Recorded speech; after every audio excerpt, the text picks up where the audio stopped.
Una firma sul futuro, non su una cambiale in bianco, perché lo scenario è già deciso, stabilito da tempo.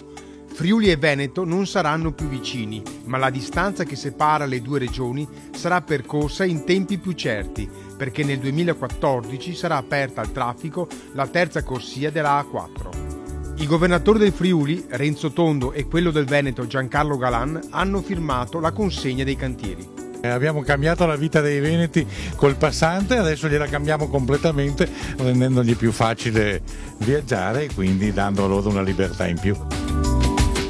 Autovie Venete finanzia questo progetto all'interno del proprio piano finanziario, che non ci sono risorse statali su questo, e quindi evidentemente per fare questo abbiamo dovuto produrre un piano finanziario approvato dall'ANAS che prevede un contestuale aumento delle tariffe, ma negli anni da qui al completamento di tutta la terza corsia.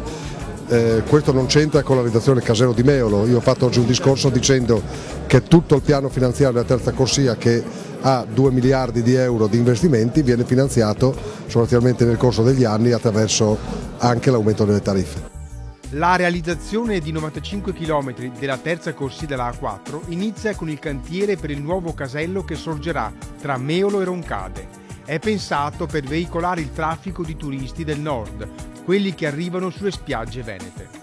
A Jesolo c'è la strozzatura che conosciamo sempre, la strozzatura delle strade per arrivare a Jesolo, ma c'è una cosa di più che interessa quest'area. Come voi vedete oggi partono i lavori per la realizzazione del casello di Meolo.